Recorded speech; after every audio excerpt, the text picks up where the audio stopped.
नमस्कार, मैं हूं संजय शर्मा। आप देख रहे हैं 4 PM न्यूज़ नेटवर्क। संडे का दिन है। आप सभी को राजीव नारायण शर्मा का इंतजार होगा कि आज वो क्या बातें लाएंगे। हो सकता है कि इस इंटरव्यू में थोड़ा नेटवर्क खराब हो। मैं मसूरी आया था, बहुत दिन हो गए थे, छुट्टी नहीं ली थी, तो मैंने सोचा 2-4 वीडियो बोल दूंगा मसूरी में, लेकिन बाकी टाइम थोड़ा सा आराम कर लूँ। मतलब महीनों से कहीं निकला नहीं था, तो 2-3 दिन के लिए छुट्टी पे आया। लेकिन इतनी भीड़ है पहाड़ों पे, मुझे लगता है गर्मियों में पहाड़ों पे जाना नहीं चाहिए। मतलब हाल खराब है, पहाड़ बेचारे तरस गए होंगे कि कहाँ से हम इतना बोझा उठाएं, और मैं भी उनमें से एक शामिल हो गया।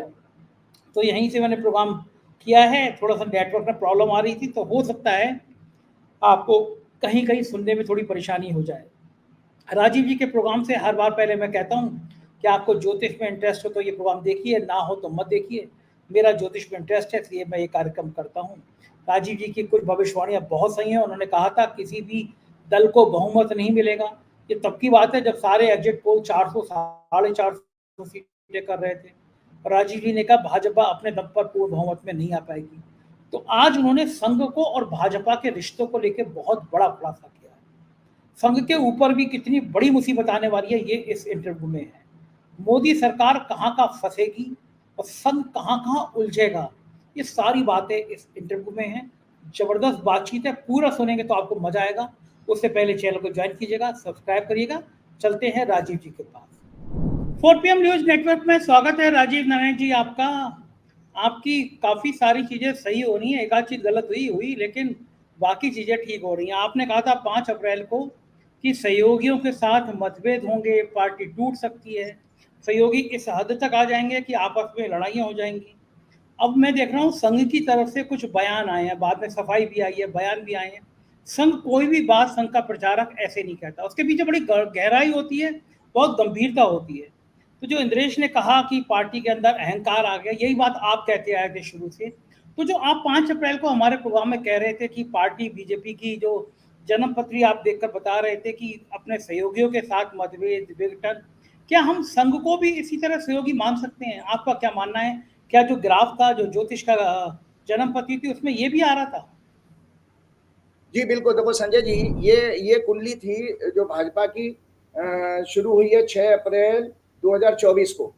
इस कुंडली में ये तीसरा घर होता है वो सहयोगियों का होता है, और ये जो 5वां घर होता है वो आपका आपके शिष्यों का होता है, और 9वां घर भी जो है आपका आपके गुरु का होता है। मतलब जो आपका संघ के लिए, अगर पिता, संघ कौन है भाजपा के लिए?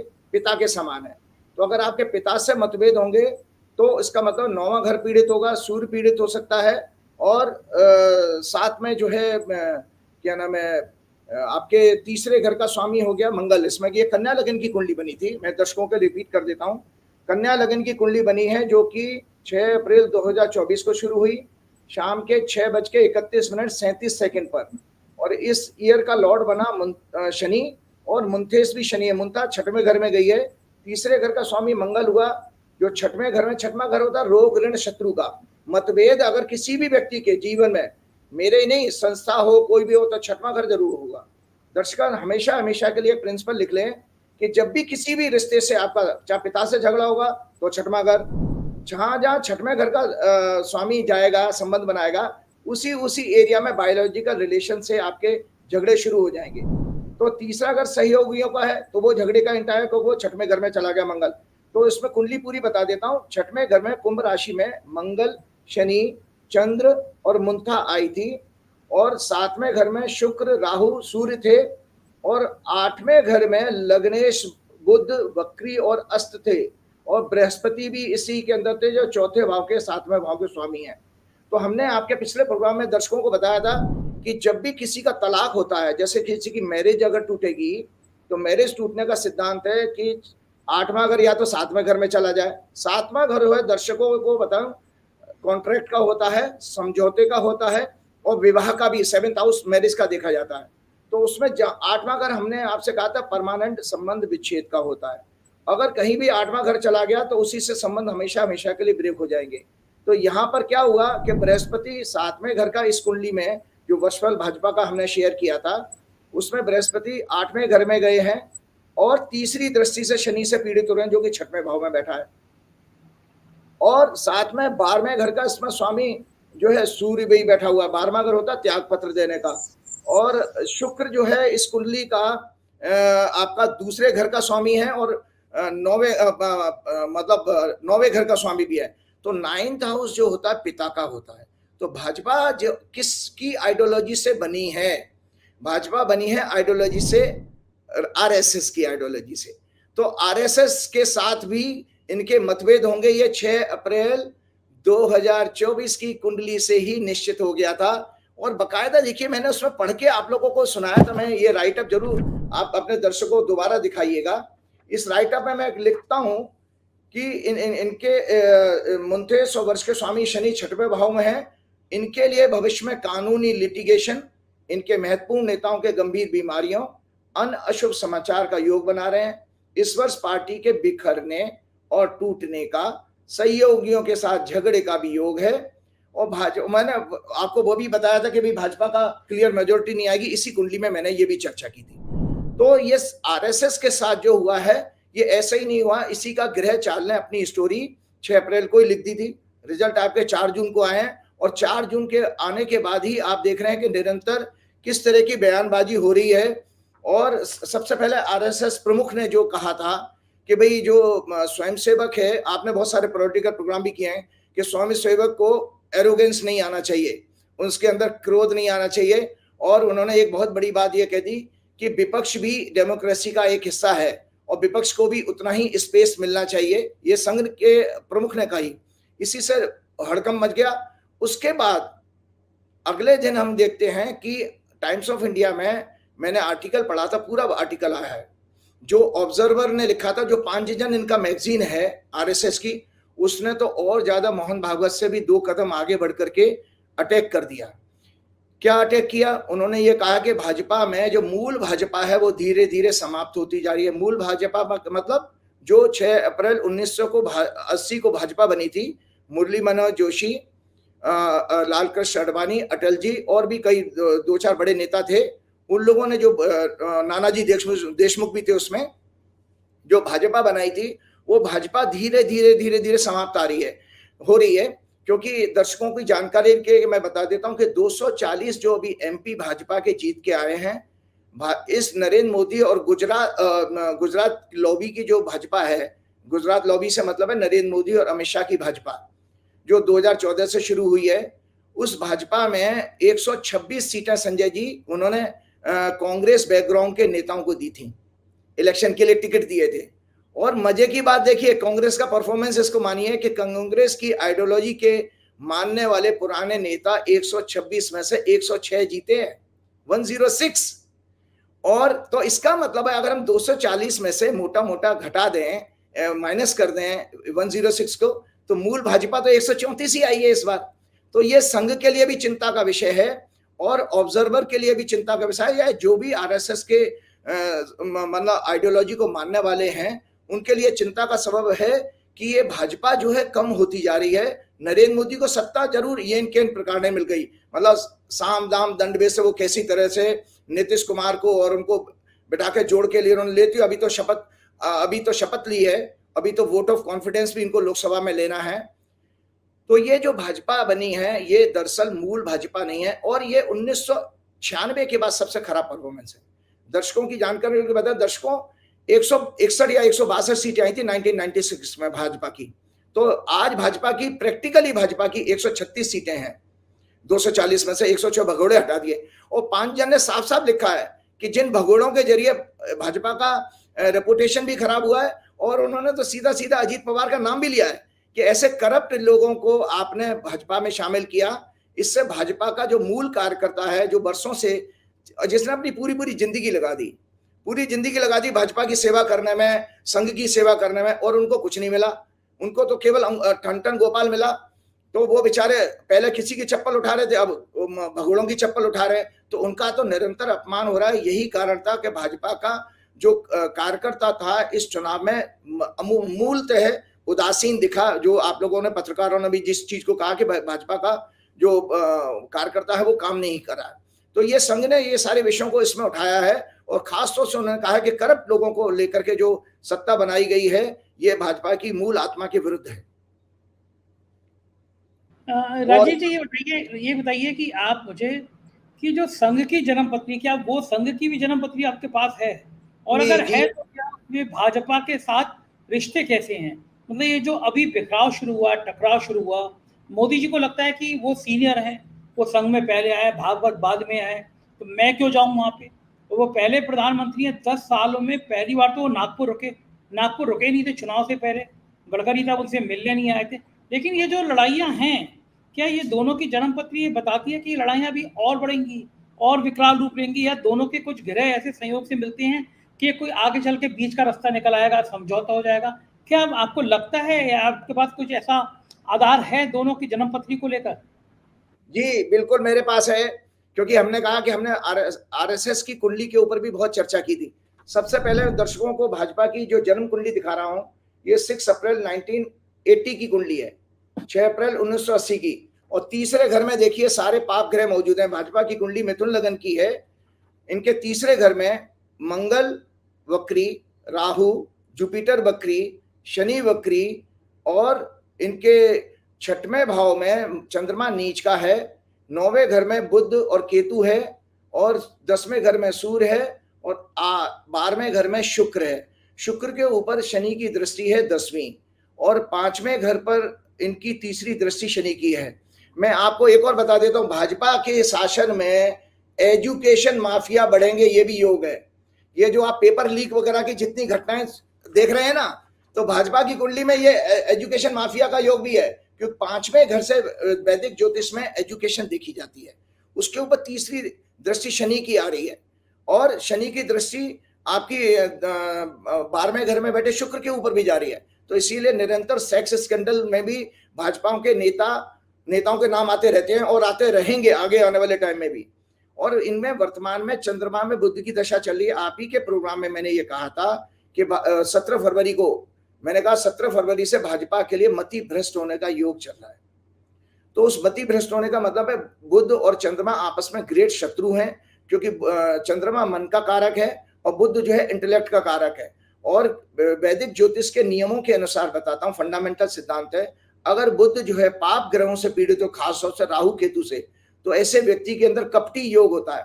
कपट मतलब आप समझते हैं छल कपट, जो राहु केतु के अंदर भी था, कि राहु केतु ने भी समुद्र मंथन के समय जब उनको अमृत निकला था, तो अमृत में वो चुपके से जो है देवताओं की लाइन में घुस गए और अमृत पी लिया, अमर हो गए।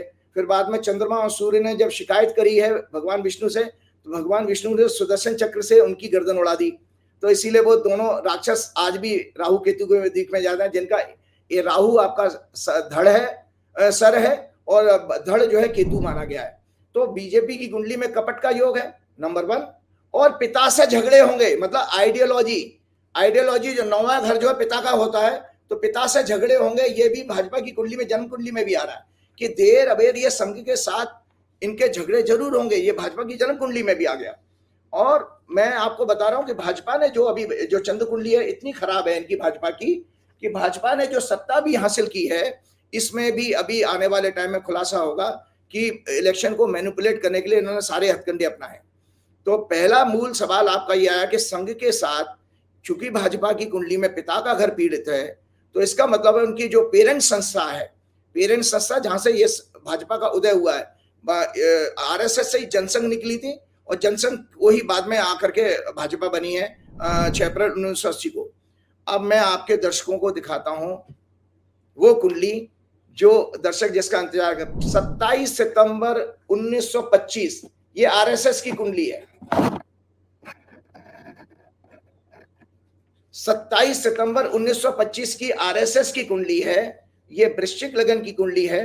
दूसरे घर में इनके बृहस्पति है, और इसका 9:56 पे है, जन्म हुआ था। दूसरे घर में बृहस्पति, तीसरे घर में चंद्रमा राहु केतु के साथ, और 9वें घर में राहु, इनके 11वें भाव में सूर्य मंगल और बुध हैं, और 12वें भाव में शनि और शुक्र भी हैं। इसका एक मायने बता देता हूं संजय जी, कि ये जो कुंडली बनी थी, वृश्चिक लगन होता है स्थिर लगन, जो हमारे जब हम 12 राशियां हैं, तो दर्शकों की जानकारी के लिए बता देता हूं, 1, 4, 7, 10, मेष, तुला, कर्क और मकर, ये चर लगन है, मूवेबल साइन। और स्थिर लगन हमेशा किसी चीज में स्टेबिलिटी का फैक्टर अगर देखेंगे तो फिक्स साइन चाहिए होते हैं। फिक्स साइन है 2, 5, 8, 11, मतलब वृषभ राशि, सिंह राशि, वृश्चिक राशि और कुंभ राशि, ये आपकी फिक्स लगन है, मतलब स्थिर राशियां हैं। और आपकी दो संभाव राशि डुअल साइन होते हैं 3, 6, 9, 12। तो चूंकि वृश्चिक लगन लिया गया, और जानकारी के लिए भी बता देता हूं कि आरएसएस की जो स्थापना हुई है वो की थी उन्होंने डॉक्टर बलीराम हेगडेवार जी ने। डॉक्टर बलीराम हेगडेवार जी जो है एक स्वयं बहुत बड़े एस्ट्रोलॉजर थे।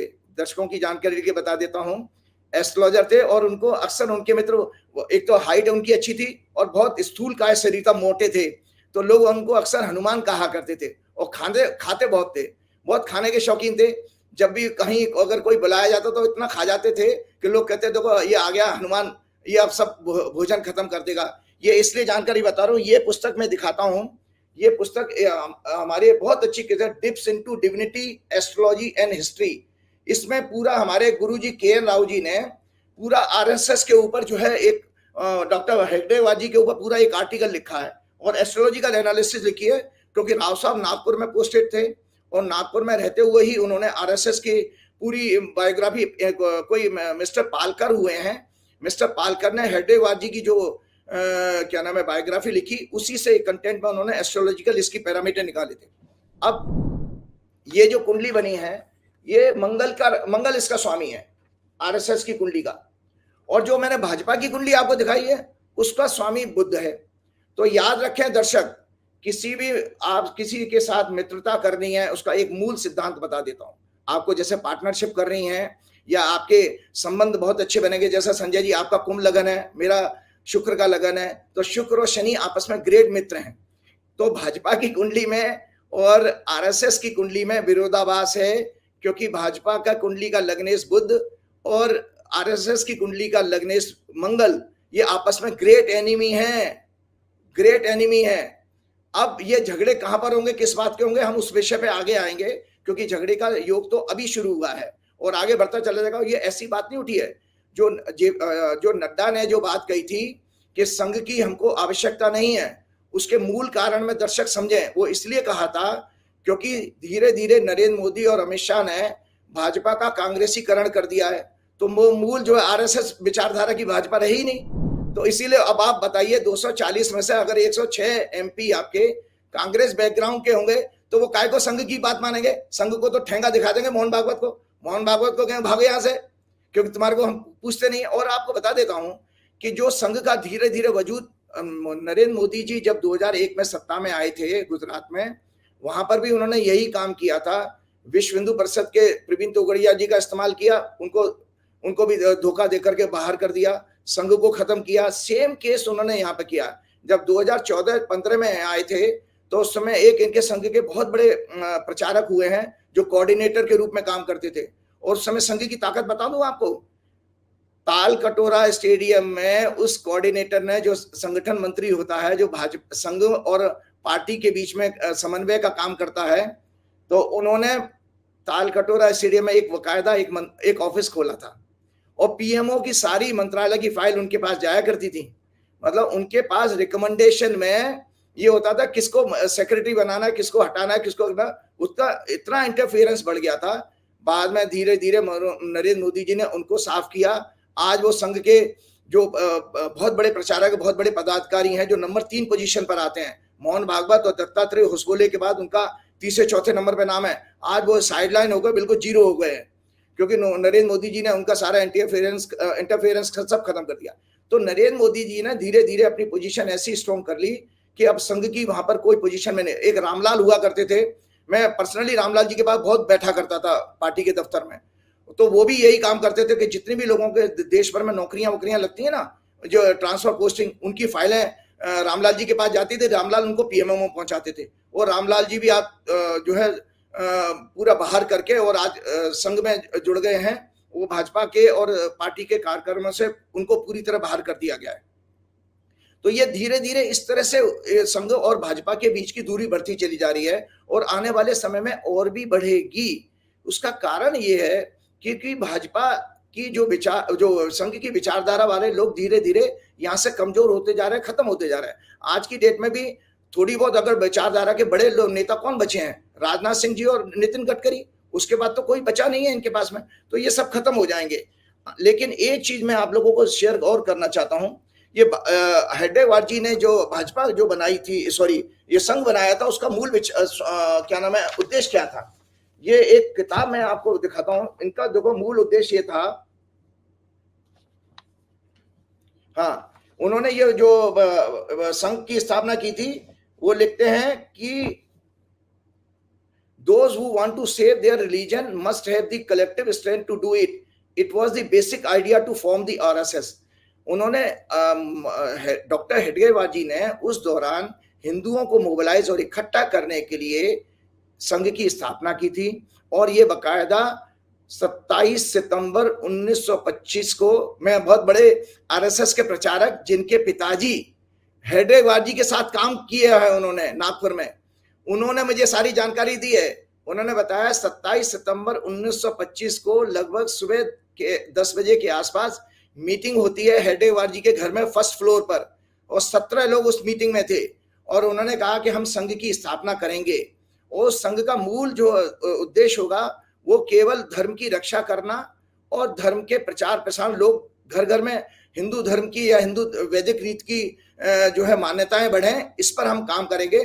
उसमें उन्होंने ये कहा था कि हमारा कोई राजनीतिक महत्वाकांक्षा नहीं होनी चाहिए, और हम कोई उसकी वर्षगांठ या हमारी उसकी सिल्वर जुबली या गोल्डन जुबली, प्लेटिनम जुबली नहीं बनाएंगे। ये संघ के हेड और संस्थापक हेडगेवार जी के विचार थे। बाद में कालांतर में धीरे धीरे संघ में जो आपके होते हैं, क्या इनका जो टॉप लीडर जो होता है ना, जैसे मोहन भागवत जी हैं, संघ कारवाह कहते हैं, क्या कहते हैं उनको, तो वो संघ प्रमुख जो होते हैं, संघ प्रमुख जो है बीच में बाद में डिरेल्ड हुए हैं। संजय जी, वो डिरेल्ड कहां पर हुए हैं कि जो एक के सुदर्शन होते थे, शेषाद्री होते थे, इन लोगों ने पुरी के शंकराचार्य जी के साथ मीटिंग में एक बात कही थी, कई वर्ष पुरानी बात है, ये बड़ी गोपनीय बातें आज दर्शकों के सामने शेयर कर रहा हूं। तो पुरी के शंकराचार्य जी ने ये पूछा था उनसे कि तुम लोग राम मंदिर बनाना चाहते हो या राजनीति चाहते हो? तो उन संघ के बड़े बड़े प्रमुखों ने ये कहा था, बड़े बड़े प्रचारकों ने, कि हमारा राम मंदिर तो मुद्दा एक कमजोर मुद्दा है, लेकिन दरअसल हम देश की सत्ता को हासिल करना चाहते हैं, राजनीति करना चाहते हैं। ये संघ प्रमुख ने उस समय आपके पुरी शंकराचार्य जी को स्टेटमेंट दिया था।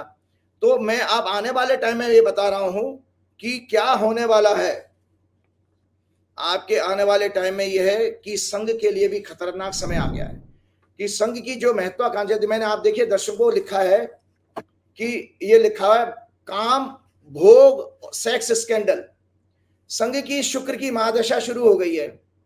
ये संघ के प्रचारकों के लिए खतरनाक टाइम है। शुक्र इनके 12वें घर में शनि के साथ है, तो याद रखिए 12वें घर का शनि और शुक्र अच्छा कॉम्बिनेशन नहीं माना जाता। ये भोग विलासता का, काम का, डिजायर का और नाना प्रकार की सांसारिक भोगों की इच्छाओं का घर है इसमें, और ये अपमान का भी घर है। मैं आपको बता देता हूँ, इसमें लिखा है moon and Ketu are together in the nakshatra of 10th lord Sun, planets of ruler politics, planets of religion Jupiter in the nakshatra of planet of desire, काम लोभ, वीनस इंडिकेट्स आस्था की आड़ में संसारिक भोग की कामना। ये आरएसएस की कुंडली बता रहा हूं कि आरएसएस की कुंडली में है आस्था की आड़ में भोग विलासता, सांसारिक भोगों की कामना। शनि वीनस की दशा 14 सितंबर 1986 से शुरू हुई, जहां से आरएसएस की सत्ता की कामना पैदा हुई है। याद करिए 1986 से। उसके बाद उन्होंने राम मंदिर का मुद्दा 89 में पकड़ा है, क्योंकि जब शनि, उस समय शनि की शुक्र की दशा चल रही थी, तो दर्शक इससे सिद्ध हो गया कि आपके अंदर भोग की बात थी, तो राम मंदिर का आंदोलन खड़ा किया गया विश्व हिंदू परिषद को आगे करके। इसके बाद लगातार दशाएं महत्वाकांक्षा की बढ़ रही हैं। 1998 से 2015 में बुध की दशा आई, जो लाभ स्थान में बैठा है। 2015 से 2022 तक केतु की दशा। अब नवंबर 2022 से 2042 तक आरएसएस की कुंडली में शुक्र की महादशा शुरू हो गई, जो 12वें घर का स्वामी भी है और शनि के साथ बैठा है उच्च का। तो शनि और शनि और शुक्र का कॉम्बिनेशन मैं बता देता हूं, ये बेसिकली सेक्स का कॉम्बिनेशन है, मल्टीपल सेक्स का या डिजायर का या भोग का, केवल स्त्री का ही बात नहीं है। इसीलिए आज संघ के बड़े बड़े प्रचारक ये कहते हैं कि जो संघ के दफ्तर खुले हैं पूरे देश भर में, वो 5 स्टार होटल जैसे बने हैं। तो ये, जबकि वो हमारे को जो प्रचारक महोदय नागपुर वाले बता रहे थे कि हेगडेवार जी की कभी इच्छा नहीं थी। हेगडेवार जी ने संघ को केवल और केवल एक सांस्कृतिक एंड सामाजिक कल्याण की संस्था के रूप में विजुलाइज किया था। आज ये संस्था सत्ता की भोगी बन गई है। तो अब इनके बीच में, बीजेपी और संघ के बीच में ये टकराव इसलिए बढ़ेगा क्योंकि बेसिकली सत्ता के ऊपर कंट्रोल करने की फीलिंग आ जाएगी। संघ चाहेगा कि भाजपा के लोग, भाजपा हमारी बातों को माने, और भाजपा चाहेगी जो इस वर्तमान भाजपा है कि संघ किसी तरह से यहाँ से दूर रहे और हमारे मामलों में इंटरफियर ना करे। तो ये जब इस तरह की चीजें होने वाली हैं आने वाले टाइम में। एक बात बताइए मुझे राजीव जी, आपने कहा कि राम मंदिर का जिक्र छेड़ा, तो मैं आपसे ये पूछना चाहूंगा, आपने मेरे शो में एक बार कहा था, तो राम मंदिर का उद्घाटन होने जा रहा था, तो आपने कहा था मंदिर के ऊपर जब तक पताका ना फहर जाए, मंदिर कंप्लीट नहीं हो जाए, तब तक भगवान की मूर्ति रखी नहीं जा सकती। अयोध्या हार गए, भगवान राम का श्राप होगा तभी हारे। लेकिन अब विडंबना देखिए कि भगवान राम का नाम लेना ही बंद कर दिया प्रधानमंत्री जी ने। कहा कि जय जगन्नाथ। वो पहले जब बीजेपी के कार्यकर्ताओं को जीतने के बाद संबोधित किया, एनडीए की बैठक हुई, राम का नाम ही नहीं लिया। और अब नई सूचना आ रही है, अयोध्या जाने वाली फ्लाइट कैंसिल हो रही हैं। आज मैंने देखा कि पता चला कि अयोध्या में जो फ्लाइटें आ रही थी वो कैंसिल कर दी गई हैं। अयोध्या में यात्री कम हो गए हैं। तो जिन लोगों ने जमीनें ली थी, अमिताभ बच्चन ब्रांडिंग करने आ रहे थे, जमीन ले लो, प्लॉट ले लो, सब गुजराती भाई ठेकेदारी करने आ रहे थे। तो अयोध्या के लोग तो बड़े हैरान हैं कि अचानक क्या हो गया, फ्लाइट कैंसिल, यात्री कम। तो अयोध्या में ये कर क्या रहे हैं मोदी जी? और क्योंकि भगवान राम भी नहीं चाहते कि इस तरह के लोग यहाँ पे ठेकेदारी करने, जमीन में लूट खसोट करने, मंदिर के निर्माण में जो जमीन का ढोसला हुआ। और नृपेंद्र मिश्रा जो राम जन्मभूमि यज्ञ समिति के संयोजक अध्यक्ष हैं, उनका बेटा चुनाव हार गया। कारण ये कि जब मुलायम सिंह मुख्यमंत्री थे तो नृपेंद्र मिश्रा उनके प्रमुख सचिव थे। कार सेवकों पर गोली चलवाने में उनका नाम आता है, उनको राम मंदिर का अध्यक्ष बना दिया गया। चंपत राय पे तमाम आरोप लगते रहते हैं। उनका बेटा हार गया चुनाव, और अयोध्या की हालत की फ्लाइट कैंसिल कर दी जा रही है। ये हो क्या रहा है अयोध्या में, क्यों हो रहा है? देखिए, एक तो पहले दर्शकों को जानकारी के लिए बता देता हूं, मेरी सफल भविष्यवाणी होने के बाद पहली बात तो मैं अपने हनुमान जी को साक्षात प्रणाम करता हूं, साक्षात दंडवत करता हूं। मैं हनुमान जी के 2 प्रसिद्ध तीर्थों के अगले हफ्ते में, आने वाले हफ्ते में दर्शन करने जा रहा हूं। वह वाराणसी के संकट मोचन हनुमान जी के मंदिर में भी दर्शन करने जाऊंगा, और उसके बाद मेरा लखनऊ आने का प्रोग्राम है। वहां से मैं अयोध्या में हनुमानगढ़ी के दर्शन करने जाऊंगा। तो हनुमानगढ़ी के दर्शन इसलिए करूंगा कि अगर मैं भारत का प्रधानमंत्री होता तो मैं महीनों तक हनुमान जी की साधना करके राम जी का मंदिर बनवाता, क्योंकि तुलसीदास जी ने साफ कहा है, राम द्वारे तुम रखवारे, होत न आज्ञा बिन पैसारे। मतलब राम के द्वार पर बिना हनुमान जी के आज्ञा के, उनके आशीर्वाद के पहुंच ही नहीं सकते हो। तो जब ये मंदिर बनाता, और आपको पता नहीं मैंने डिटेल में इसकी पूरी थ्योरी समझाई थी, क्योंकि मैंने एक पूरा मंदिर राम जी का, हनुमान जी का, सीता जी का पूरा मंदिर पूना में बनवाया था, जिसकी सेवा में मैं रहा। मैं प्रमुख आचार्य था, और बाकायदा वास्तु के हिसाब से उसके 3 दिन तक अनुष्ठान हुआ था। और संजय जी, दर्शकों की जानकारी लेके बता देता हूँ, 50,000 मंत्रों का रोज जाप होता था, 50,000 मंत्रों का रोज डेली। 11 आचार्य थे, और उसका 1/10वें हिस्से से आपका मतलब जिसको दशांश कहते हैं, उससे हवन होता था। तो ये 3 दिन तक लगा रहा, और उसमें प्राण प्रतिष्ठा 6 अप्रैल 2023 को हमने की थी। और उसके बाद हमको पता था कि इसकी टेक्निकल जो चीजें हैं, इसकी टेक्निकल जो मंदिर निर्माण करने के लिए क्या क्या जानकारी होनी चाहिए, क्या क्या प्रोसेस होता है, वो मेरी पूरी मेमोरी में था, क्योंकि मैंने कुछ महीने पहले तो पूरा किया था। इसीलिए पहला आचार्य मैं पूरे देश में मैं हूं, बल्कि दुनिया में, जिसमें मैंने राम मंदिर के अधूरे मंदिर के निर्माण के ऊपर मैंने कटाक्ष भी किया था, और उसके बारे में बताया भी था। जनवरी का पहला हफ्ता मैं उड़ीसा से आया था, जगन्नाथपुरी के दर्शन करके। जब मैंने, आपको याद है, मैंने राउरकेला से वो प्रोग्राम रिकॉर्ड कराया था आपका, मैं राउरकेला में था उस समय जब प्रोग्राम किया था। उस प्रोग्राम में मैंने सारा का सारा चीजें बताई थी कि जब तक मंदिर का ध्वज नहीं लगता, ध्वज जो है मंदिर का धर्म का प्रतीक है, तब तक मंदिर पूर्ण नहीं माना जाता। इसीलिए मैं दर्शकों आपको बताना चाहता हूं कि मैं अयोध्या जा रहा हूं कमिंग वीक में, लेकिन मैं जो हूं राम मंदिर के दर्शन नहीं करूंगा, क्योंकि मेरी दृष्टि में अभी भी वह मंदिर अधूरा है। वहां अधूरे मंदिर में बेशक आपने सुंदर सी मूर्ति लगा दी है, लेकिन प्रभु राम नहीं है वहां पे, परमात्मा का तत्व नहीं है, जिसका प्रत्यक्ष प्रमाण है। अगर कोई अनुष्ठान जीवन में, याद रखिएगा दर्शक ये जान लें, आप अपने घरों में हवन यज्ञ कराते हो, अगर हवन यज्ञ कराने के बाद या किसी भी प्रकार के हमारे कर्मकांड के जितने भी शास्त्र हैं उसमें कहा गया है, अगर आपका अनुष्ठान कराने के बाद आने वाले दिनों में कोई अच्छे परिणाम नहीं आते हैं, इसका मतलब अनुष्ठान सफल नहीं हुआ। संजय जी समझ गए आप? उसके रिजल्ट अगर आप देखिए तो हमने आपके बताया, उस समय भी हमने की कुछ 2-3-4 वो घटनाएं मुझे याद नहीं है। राम मंदिर की जब उन्होंने प्राण प्रतिष्ठा की थी तो कुछ घटनाएं नकारात्मक हुई थी उस दौरान भी, जैसे उज्जैन की जो मूर्तियां उखड़ गई थी, नाना प्रकार की हुई थी। लेकिन सबसे बड़ा प्रमाण ये है कि आज दर्शक और भाजपा के लोग, विश्व हिंदू परिषद के लोग, दुनिया के सभी लोग इसका आकलन करें, चिंतन करें, क्या राम जी का आशीर्वाद नरेंद्र मोदी और भाजपा और शाह की भाजपा को मिला? अयोध्या की सीट आप हार गए, उसके आसपास की सारी सीटें हार गए। लोग बता रहे राम जी जहां जहां से गए थे वहां सारी उस क्षेत्र की सीटें हार गए। और इतना ही नहीं, बनारस में भी जो नरेंद्र मोदी जी की जो कहते हैं कि जान मतलब मरते मरते बचे हैं, जो कहते हैं ना वर्ड एक आता मरते मरते बचे, कि जो प्रधानमंत्री पिछले 15 बरस से, बल्कि 2010 से इनकी ब्रांडिंग शुरू हुई थी, हजारों करोड़ इनकी ब्रांडिंग पे उद्योग जगत ने खर्च किया है, कॉर्पोरेट ने हजारों करोड़। और इनका आईटी सेल, महिमा मंडन, उनको महामानव बताने में, भगवान बताने में कोई चूका नहीं है। और संजय जी वो महामानव अपनी पिछली जीत से 2 लाख से भी ज्यादा वोटों से कम जीत पर जीते हैं। पिछली बार शायद 3.5 लाख वोटों से ज्यादा जीते थे, आज 1.5 लाख। ऐसे ड्रामे हुए हैं। एक साहिब साहब हैं, तो वो जो उनके इनकम टैक्स की रेट वेट हुई थी, उन्होंने बनारस में कार्यक्रम कराया। उनके कुछ बताते हैं, उनके कुछ मित्रों ने कुछ ज़्यादा ही लंबी बयानबाजी कर दी थी, और ऐसे ऐसे लोग इकट्ठे हो गए थे, दाएं बाएं सब गारंटी दिया करते थे, अरे बनारस तो आप लाखों वोटों से जीत रहे हैं, आसपास की सीटें जिता देंगे थी, गारंटी रहते थे। तो ऐसे बदनाम लोगों को बनारस में इकट्ठा किया गया, और बनारस में ऐसे बदनाम लोगों को संग में लेके पहले 4 राउंड में तो प्रधानमंत्री हार रहे थे, 3 राउंड में, बाद में और 1.5 लाख वोटों से जीत क्या होती है। जो आदमी 400 सीट पार करा रहा था, जिसके डंका बज रहा था, वो खुद 2-3 राउंड में हार जाए। पता चला कि बाद में प्रशासन ने कुछ हुनर दिखाया, तो उस हुनर से भाई साहब 1.5 लाख वोटों से जीत पाए।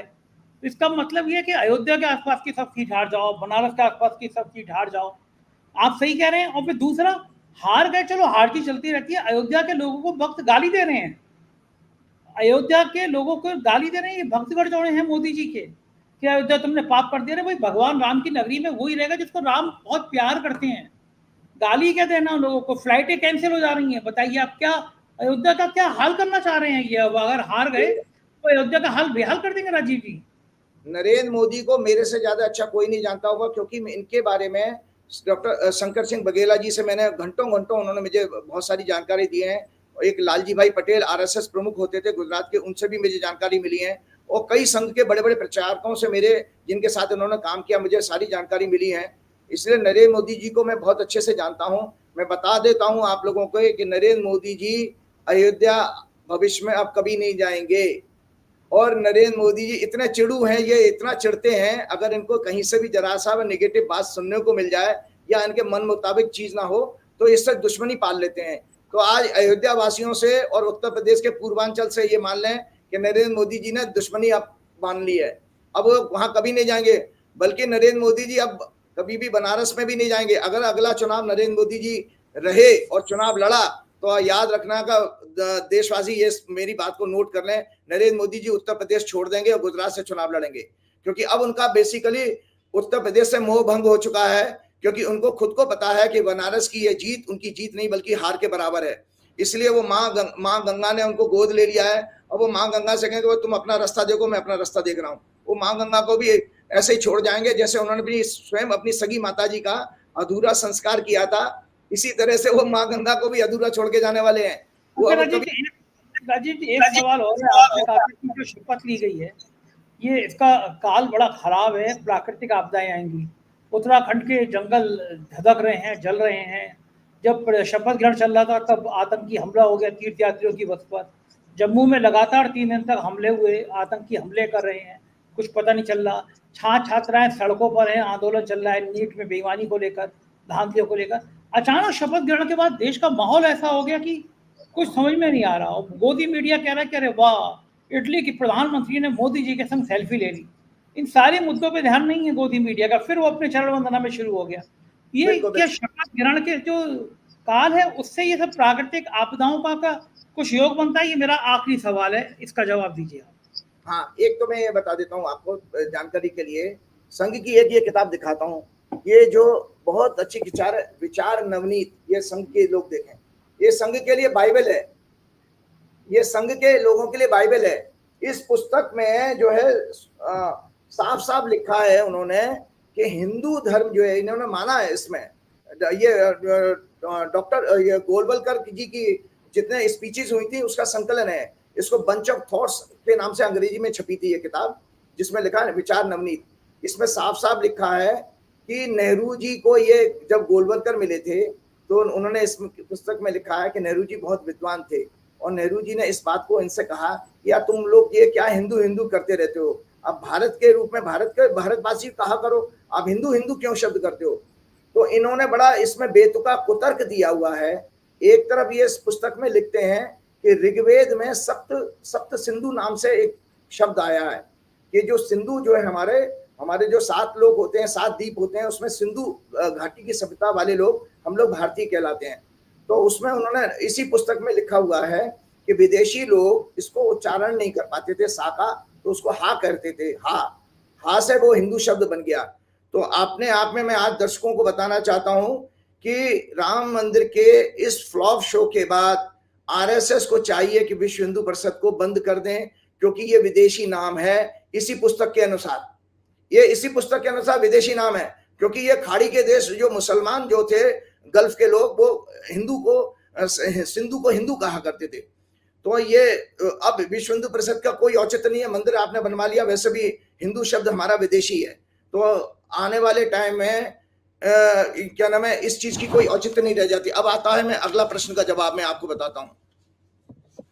मैंने आपके ये कहा था, ये हॉरोस्कोप है, ये नरेंद्र मोदी जी ने जो ओथ ली है 7:23, पहले 15 मिनट की कुंडली दिखाई थी, लेकिन एक्चुअली उन्होंने ओथ जो है 7:23 पे ली है। तो ये कुंडली जो बनी है इसमें वृश्चिक लगन की कुंडली बनी, जैसे वो मैंने आपकी संगी बताई थी। और इस कुंडली में 6वें 12वें और 8वें घर के स्वामी के दृष्टि आ रही है, लगन पर दृष्टि आ रही है। ये कुंडली में आपके 4थे घर में शनि, 7वें घर में बृहस्पति, बुध, सूर्य और शुक्र हैं, और 6वें घर में मंगल है जो शनि से पीड़ित हो रहा है, उसकी 8वीं दृष्टि लगन पर जा रही है। और चंद्रमा को भी ये पीड़ित कर रहा है जो 9वें घर में बैठा है। तो इस कुंडली में मैंने लिखा, दर्शकों को दिखाइए, 5th house afflicted, hence scam related to education sectors like NEET et cetera, शिक्षा से संबंधित स्कैम ओपन होंगे। इसमें लिखा है डिफिकल्ट लाइफ, जब अगर 6, 8, 12 की मेरी कुंडली होती तो मैं अपने आप को मान लेता कि मेरा जीवन आयु ज्यादा नहीं है। इस कुंडली के अनुसार इस सरकार की आयु ज्यादा नहीं है। किसी भी व्यक्ति की कुंडली में अगर लग्नेश 6, 8, 12 ग्रह जो संकट के ग्रह ज्योतिष में माने गए हैं उनके अनुसार और उनका प्रभाव होता है संजय जी, तो वो कुंडली में उसके लिए मृत्यु तुल्य कष्ट रहेगा हमेशा, और नाना प्रकार के उसको जीवन में संकट आएंगे, सफरिंग्स आएंगी, सेटबैक्स मिलेंगे, चैलेंजेस मिलेंगे, और उनका फेलियर होगा, अपमान होगा बराबर। तो और इनका 9वां घर जो पीड़ित है, तो 9वां घर में क्या मतलब, मेलाफाइड इंटेंशंस इनके रहेंगे, जैसे राहु केतु राक्षस के रहे हैं। इसका अर्थ और बता देता हूं, उनका 5वां घर जो है पाप कर्त्री में है, 5वां घर होता है बुद्धि में। तो इस सरकार की जो इंटेलेक्ट है, मतलब जो सोच होगी, वो इतनी दूषित होगी कि ये हर चीज को उल्टा करने की कोशिश करेंगे। और मतलब जो है, चाहे जैसे आप सहयोगी जो जुड़े हैं, नीतीश कुमार और जो है चंद्रबाबू नायडू, और मैंने कहा जितने भी छोटे मोटे दल जुड़े हैं, ये इनको खत्म करने की चेष्टा जरूर करेंगे जल्दी से जल्दी, क्योंकि इनका 5वां घर पीड़ित हो गया। 5वां घर पीड़ित है, 5वां घर मैंने कहा ना बुद्धि का होता है वैदिक ज्योतिष में, और 5वां हमारे विचार शक्ति भी होता है। तो इनके इंटेंशंस अच्छे नहीं हैं, और इसमें नाना प्रकार के एक कुंडली और मैं डिस्कस करता हूं आज आपको। ये रिसर्च है, हम लोग पढ़े हैं, क्योंकि हमने ज्योतिष जो है कोई शौक से नहीं पढ़ी है, बकायदा पढ़ी है और रिसर्च की है 13-14 बरस से। ये एक संगठा चक्र होता है, ये दर्शक देख लें, ये आप दिखाइएगा जरूर। ये जब जैसे भारत पाकिस्तान का युद्ध हुआ, चीन के साथ युद्ध हुआ, विश्व युद्ध हुआ, वर्ल्ड वार हुआ था ना, उस तरह की जब भी कोई दुर्घटना या बड़ी इवेंट होती है, उसमें ये नाना प्रकार के चक्र, मैथमेटिकल जो डायग्राम्स जो है बनाकर, उसको चक्र कहा गया ज्योतिष में, इनको बना करके ये दर्शाया जाता है कि भाई कोई आने वाले टाइम में कोई अशुभ समाचार तो नहीं आ रहा है। तो उसको मैं बता देता हूं। पद्म पुराण में एक कहानी है कि राजा दशरथ को चेतावनी देते हुए कहा था कि जब शनि का रोहिणी नक्षत्र आता है वृषभ राशि में 10 डिग्री से लेके 23 डिग्री 20 मिनट में प्रवेश होता है, तब भयंकर तबाही मचाने वाला युद्ध होता है। ये उसमें शास्त्र में लिखा हुआ है। दोनों विश्व युद्ध 1914 से 18, 1939 से 45 के समय जब भारत उसमें शामिल हुआ, तब उस समय शनि रोहिणी नक्षत्र में था। इतना ही नहीं, 1971 के युद्ध के समय भी शनि इसी नक्षत्र में था। युद्ध जैसी अवस्था के समय शनि मंगल की किसी न किसी फॉर्म में कॉम्बिनेशन होना जरूरी है। ज्योतिष में पाराशर दृष्टि के सिद्धांत के अलावा इन्हें विभिन्न मैथमेटिकल प्रैक्टिसेस जैसे चक्र आदि से देखना चाहिए। यह सिद्धांत राहु केतु के रोहिणी नक्षत्र में प्रवेश करने और मंगल के योग से भी देखा गया है। मई एंड 1984 जून में भी ये योग बना था। तब पंजाब में भयंकर रक्तपात हुआ था। पंजाब की जो आतंकवादी पीरियड था वो उसी पीरियड में आया था, जब हुआ concentration of planets in Rohini nakshatra expected by Mars opened a chapter of blood stain in the history of Punjab. तो जब नरेंद्र मोदी जी ने ओथ लिए 3-0 7:23 पर, यह संगठा चक्र मैंने बनाया है। इस संगठा चक्र में ये देखिए, मंगल से राहु पीड़ित हो रहा है और शनि से पीड़ित हो रहे हैं मरकरी, सूर्य और शुक्र। शनि से पीड़ित हो रहे हैं मरकरी, सूर्य और शुक्र। तो इसका अर्थ यह है इस सरकार में नाना प्रकार के दुर्घटनाएं, युद्ध जैसे हालात पैदा होंगे। आतंकवादी घटनाएं जो अभी तक आपने 10 साल में नहीं देखी हैं, वो होती चली जाएंगी। चीन से भी हो सकता है, आपके पड़ोसी देशों से संबंध खराब होंगे और गृह युद्ध जैसी स्थिति होगी। आप 10 जुलाई को मंगल राशि बदल रहा है, तो ये कुंडली आपकी नरेंद्र मोदी जी की ओथ वाली कुंडली मैंने दिखाई है। उसमें मंगल 6वें घर का स्वामी है, 7वें घर में जाएगा। आपस में सिर्फ फुटबॉल की स्थिति पैदा होती है एलाइज के साथ में, गठबंधन में। तो ये निरंतर इस चक्र के जरिए भी मैंने आपको बता दिया। 10 जुलाई के बाद आप सहयोगी यानी नीतीश बाबू और नायडू दोनों से कुछ मतभेद हो सकते हैं क्या? बिल्कुल मतभेद होंगे। उस मतभेद के ऑलरेडी बीच पड़ चुके हैं और ये मतभेद होंगे। अभी किसी ने मुझे शेयर किया था कि नीतीश कुमार को अचानक अस्पताल में, मेदांता हॉस्पिटल में पटना में एडमिट कराया गया है। आप चेक कर लें दर्शक, उनकी तबीयत बिगड़ गई है। तो मैंने आपको पहले ही आपके प्रोग्राम में ये कहा था कि भाजपा की जो वर्षफल की कुंडली है, महत्वपूर्ण नेताओं की बीमारी और उनके अशुभ समाचार आने का योग है। तो याद रखिएगा दर्शक कि भाजपा का 10 साल में जिसने साथ दिया है, उनका पूरा कैरियर बर्बाद हो गया। जैसे मायावती, जैसे जगन रेड्डी, जैसे नवीन पटनायक, जैसे केसीआर, जब भाजपा ने चोर दरवाजे से ऑर्डिनेंस ला करके बिल पास कराए हैं, इन चारों लोगों ने हमेशा भाजपा का साथ दिया और देश के साथ अन्याय किया और आज वो चारों 0 हो गए हैं। इसी तरह नीतीश कुमार और चंद्रबाबू नायडू भी समझ लें कि इसी तरह भाजपा की गृह दशा इतनी खराब चल रही है कि जो इसके साथ जुड़ेगा उसकी बर्बादी शुरू हो जाएगी, क्योंकि काल उसको दंड जरूर देगा। बिल्कुल ठीक है। अंत में राजीव जी, आज आपसे ज्यादा समय ले लिया, अब आपके हनुमान जी की चौपाई सुनने का समय आ गया है। हाँ, मैं एक जल्दी से एक बात खत्म करता हूँ। दरअसल मैं बोलना तो चाहता था कि भाई देखिए, 21 जून को योग दिवस है। 21 जून को योग दिवस है और योग दिवस क्यों उन्होंने ये तारीख दी गई थी, क्योंकि 21 जून 1940 को डॉक्टर बलीराम हेडगेवार जी ने उनकी मृत्यु हुई थी। तो इसीलिए भाजपा की जब सरकार आई तो 21 जून को योग दिवस के रूप में मनाती है। लेकिन योग के रूप में मैं आपको बता देता हूं कि योग का अर्थ यहाँ पर आसन नहीं है। आसन को कहते हैं पोस्चरिंग, मतलब पोस्चर बनाना। आपकी गर्दन अगर टेढ़ी रहती है तो आप जो है कुछ इस तरह के आसन करिए, गर्दन सीधी रहे। आपकी बैक एक रहती है, आपका बैठना उठने का पोस्चर गलत है, तो हम पोस्चरिंग ठीक करते हैं। तो लेकिन योग का अर्थ यहाँ पर मेडिटेशन से ही है, क्योंकि योग का योग चित्त वृत्ति निरोध है। पतंजलि कहते हैं, ये पतंजलि की जो पुस्तक है अपनी क्या नाम है, हाँ, ये पतंजलि योग सूत्र है, ये बहुत अच्छी पुस्तक है। इसमें सारे योग की व्याख्या दी हुई है, सारे संस्कृत में। तो इस पुस्तक में सेकंड श्लोक में कहा गया है योग चित्त वृत्ति निरोध है, मतलब योग जो है बेसिकली मेंटल थॉट्स बेस को कंट्रोल करना ही योग है, और उसी से आप ईश्वर की, योग का अर्थ है मतलब परमात्मा से जुड़ना। परम आत्मा, आत्मा हमारी अंदर है, आपके अंदर है, और परम आत्मा वो सुप्रीम है, उसके साथ जुड़ना ही योग है। तो कृपया करके, और उसको देखिए 4 प्रकार के योग माने गए हैं, भक्ति योग, लय योग, मंत्र योग और राजयोग। ये जो आसन वाला है ये राजयोग में आता है।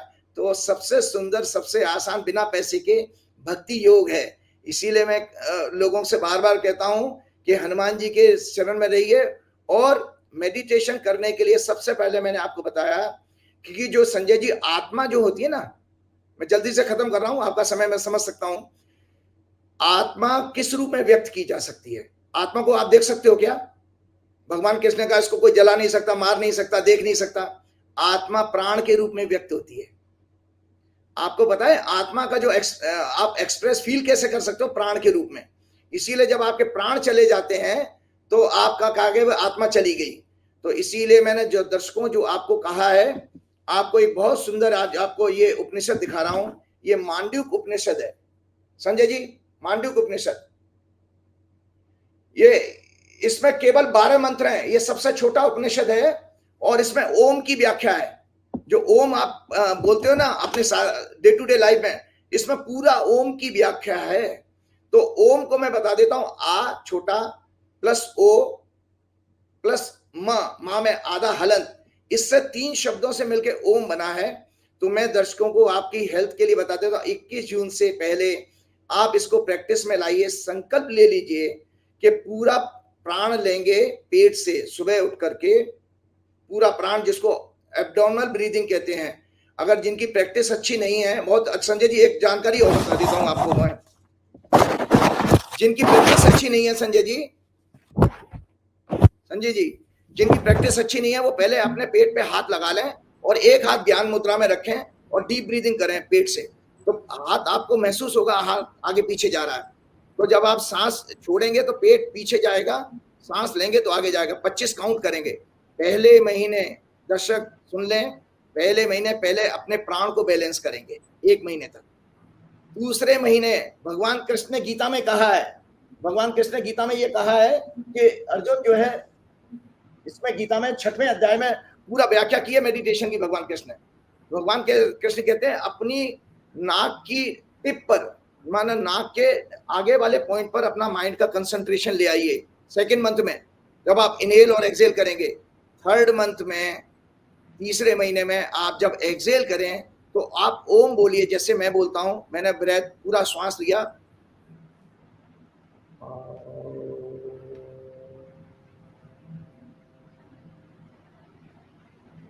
ये ओम आप पेट से शुरू करेंगे, मूलाधार चक्र से, ओ अनाहत पर लेके आएंगे, ओ हृदय पर, और माँ जो है हमिंग के साउंड, होठ बंद हो जाएंगे और हमिंग के साउंड सहस्त्रार चक्र पे।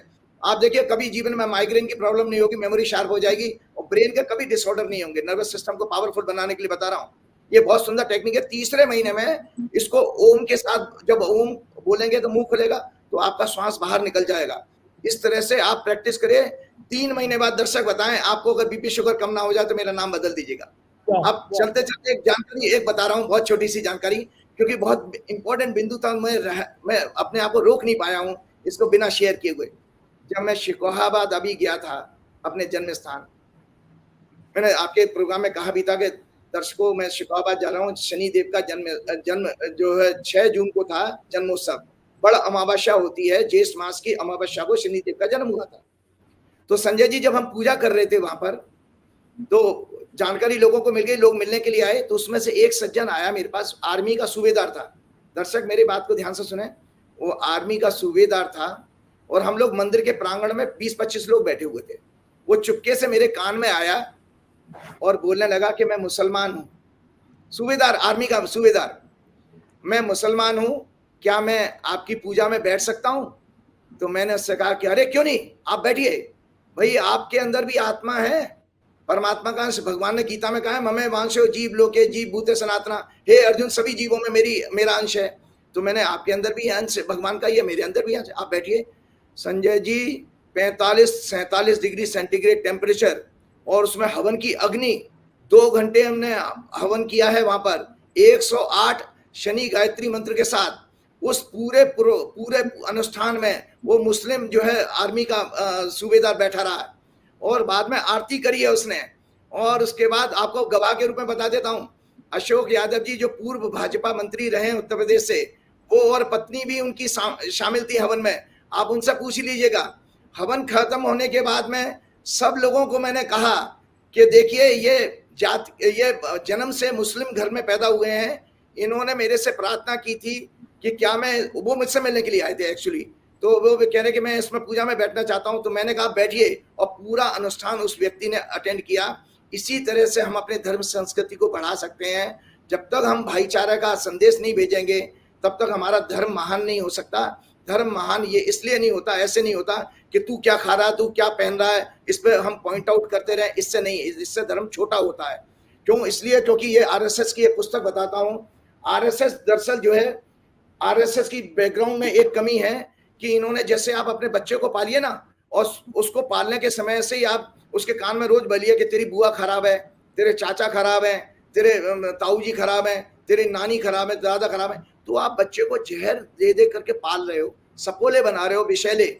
तो आरएसएस की भी एक विचारधारा गलत थी कि उन्होंने मुस्लिम जो जितने भी मुगल पीरियड के जितने भी संघर्षों को बता करके इस तरह का माइंडसेट बना दिया कि स्वस्थ माइंड के जो है इनके स्वयंसेवक तैयार नहीं हो पा रहे हैं, ये गलत है। अब चलने दीजिए आगे, काल सबको दंड देगा। ना से रोग हरे सब पीरा, जपत निरंतर हनुमत पीरा, संकट ते हनुमान छुड़ावे, मन क्रम वचन ध्यान जो लावे, कृपा करहूं गुरुदेव। बहुत बहुत शुक्रिया राजीव जी आपका, आपने समय दिया। तो ये थे राजीव नारायण शर्मा, आपने पूरी बातचीत सुनी, आपको समझ में आया होगा कि क्या ज्योतिष ज्ञान है राजीव का। जबरदस्त तरीके से बात करते हैं राजीव जी। मुझे बताइएगा ये बातचीत आपको कैसे लगी। चैनल को ज्वाइन कीजिएगा, सब्सक्राइब करिएगा। शुक्रिया, थैंक यू।